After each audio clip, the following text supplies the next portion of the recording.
Do you often compare yourself to other people on social media?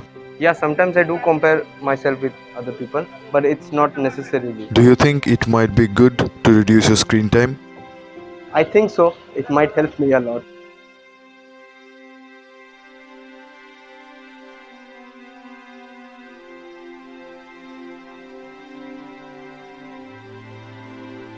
Right now, everything, I mean, the students or the young generation, see, and the people also who are very heavy users of mobile phone, I mean, all their world has been very much limited towards only the mobile phone. I mean, if you tell them that what is your best leisure time passing, they will say that, you know, accessing Facebook or accessing Instagram or any other social media sites.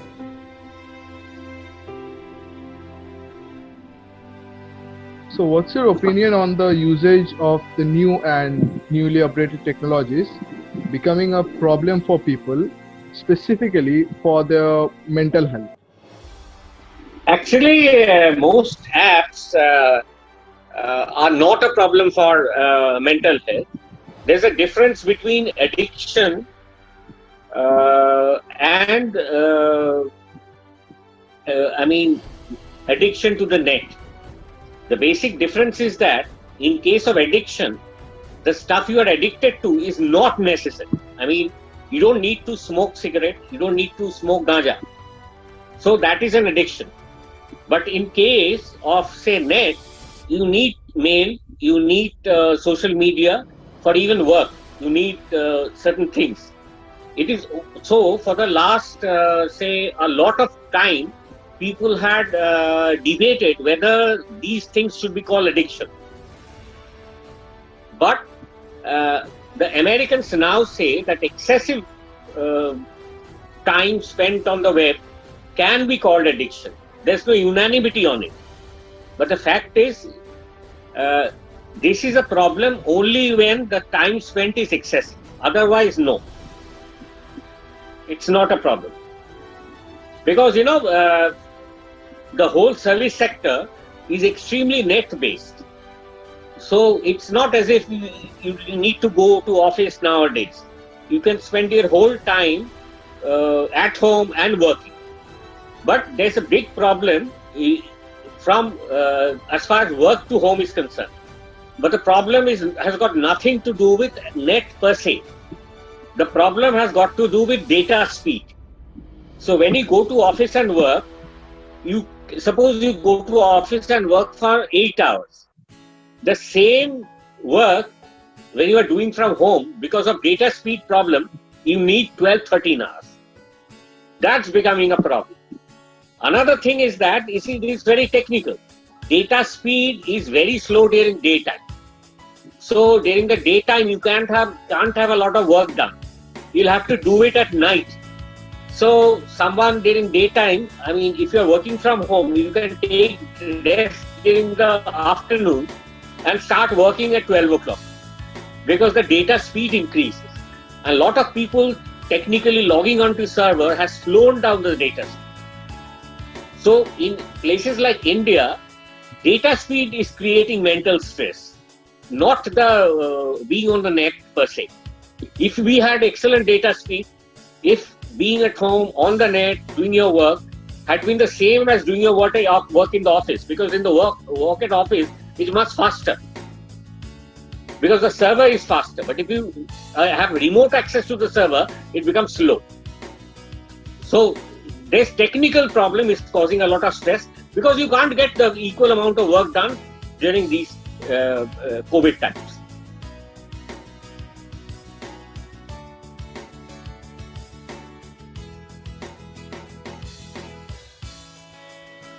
Now, if you look at, I mean, if you Google it, then also you can find it that as per the access towards the technology, there are two types of generations. One is tech savvy, those who are very much friendly with the technological things, and the other one is called as the technotard. I mean, technotard are the people who are not that much tech savvy and who actually are not that much familiar with this particular thing. And also, yeah, of course, there is another generation who are in between this tech savvy and technotard. I mean, say for example, the mid-40s people or the mid-50s people.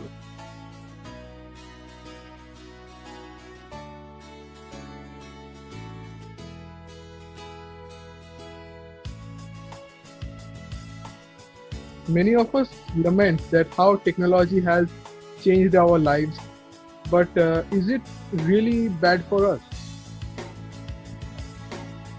Okay, since we are talking about technology, so technology is here to stay and it is always changing and expanding. So as new technologies extends to our service, it has a potential to improve our lives. Like 20 years from now, no one have ever thought that we could have a video call in real time and without any interruption, like the current one we are having right now.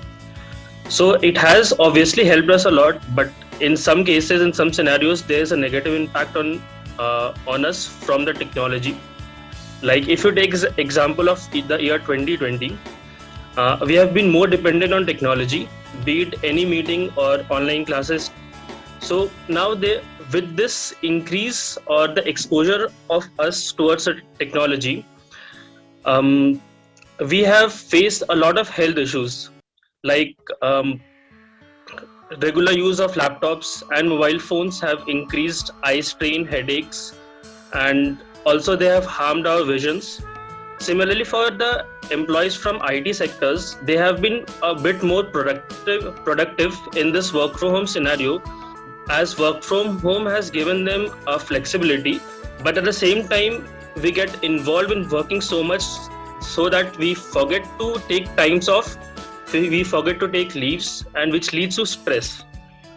So if technology is used in a limited way, so it can be beneficial for us, but extensive use of technologies can be harmful. Like currently they're harmful on our health.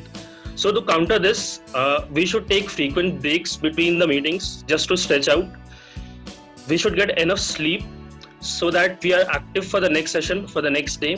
And the most important thing is we should limit our usage towards the technology and use it only and when required.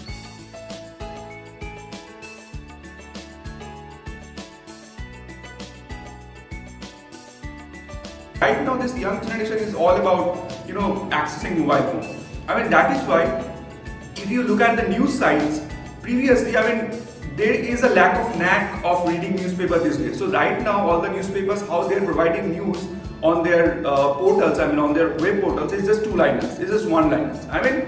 The problem is you are just getting only the information, right? Not even the 5 Ws and 1As, but only the information that what exactly happened and how many people died, or I'm just giving an example. But see, news is not only about getting the information. There is a gap. There is a difference between news and information. Information is something which you are gaining, right? And news is something you are getting knowledge actually. But in-depth knowledge, in-depth news, there is no lack of reading this in-depth knowledge. Each and everything, all these thing is happening just because of this technology. The restlessness, right? The restlessness is all about this technological thing and all. Yeah, of course, everything, each and everything, whether it's a traditional media, whether it's a new media, everything has its own limitation, and also it has its own good things also. Right now, everything is very easy available. We think, let's not get into all the details about it, but we think that we are having access. Yeah, that is true. Right now, if you want to search something for writing a paper or any kind of information, you can easily go to Google and you can type some keywords, and Google is ready with near about 1 lakh of information in front of you. Yeah, these things are also there.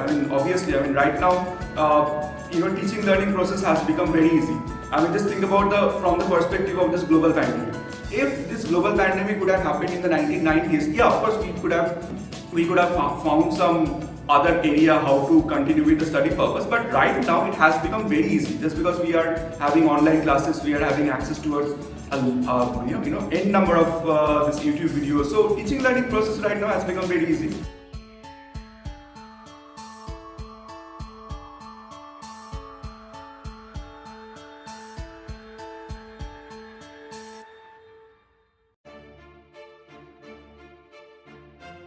So, sir, we know Okay. that the new technologies provide many benefits, but do the risks or the side effects outweigh the benefits?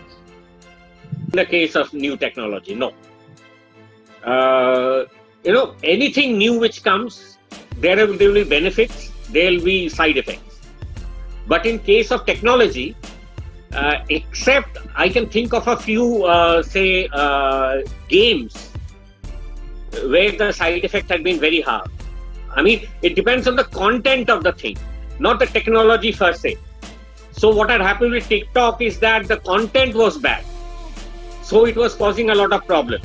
People trying to record TikTok videos and falling off bridges. In case of some games which were very violent. But the technology per se has very good usage actually. So I don't think the technology can be blamed. The use of the technology can be blamed. I mean, so you can't blame cars and the road for road accidents. The way you drive, bad roads can be blamed. It's the same with technology. Technology is always good, but the way you use technology is very important.